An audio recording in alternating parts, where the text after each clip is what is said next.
Right now, you are thinking about someone. Maybe you are trying not to. Maybe you just sent a message and you are waiting for a reply and your stomach feels slightly strange. That feeling, that specific, irrational, completely overwhelming feeling, is love, or something that resembles it closely enough that the difference does not matter. And you have probably always assumed that this feeling is fundamentally modern, that ancient humans were too busy surviving to fall in love, that love, as we understand it, is a recent invention. It is not. Scientists who study ancient human behavior have found something remarkable: the biological architecture of romantic love, the neurochemistry, the attachment bonding, the pair formation behaviors predates modern humans by hundreds of thousands of years. Love, or something that functioned exactly like it, was happening in prehistoric caves long before anyone had a word for it. Let us start with something small. 100,000 years ago, in South Africa, ancient humans were using red ochre pigment to paint their bodies, not randomly, with patterns, with intention, with what can only be described as a desire to look different, better, more attractive.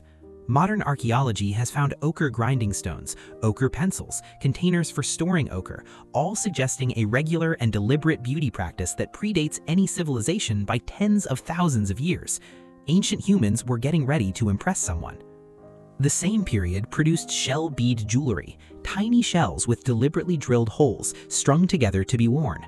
These were not tools, they were not weapons, they served no survival function whatsoever. They existed entirely to make their wearer more appealing to someone nearby.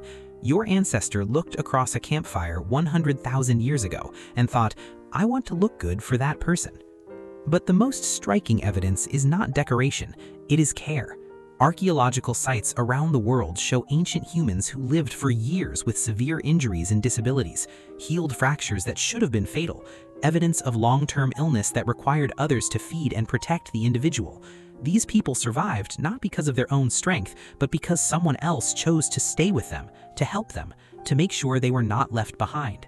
This is not the behavior of a species without emotional attachment. This is the behavior of a species that had already learned to love. Then there's burial. Neanderthals, who lived alongside our ancestors and eventually were absorbed into our species, buried their dead, carefully, sometimes with flowers, sometimes with tools or food for whatever they imagined came next.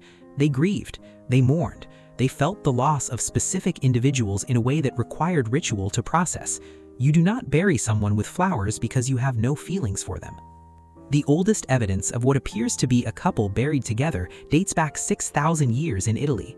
Two figures facing each other, arms around each other, foreheads touching.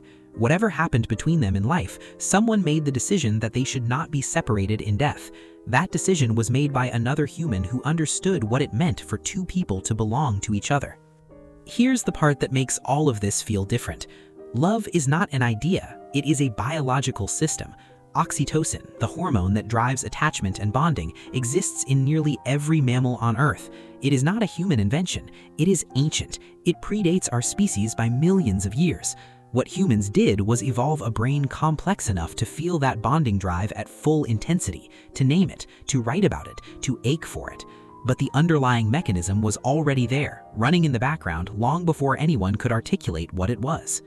Your ancient ancestor sat by a fire 100,000 years ago and painted their face with red ochre. They put on their shell necklace. They walked towards someone across the firelight, and something happened in their chest that you would recognize immediately if you felt it. You do feel it. You have felt it. That feeling did not begin with you or your generation or this century. It is 300,000 years old, maybe more. And it has never once in all that time made any more logical sense than it does right now. Think about that for a moment.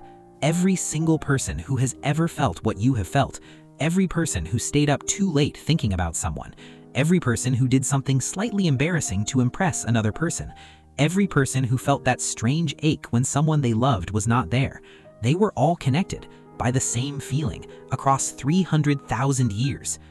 The ancient human who painted their face by firelight, the one who walked 40 kilometers for shells to wear for someone they liked, the one who stayed to care for an injured partner when every instinct said leave, the one who placed flowers in a grave, the two who were buried together facing each other, all of them felt what you feel.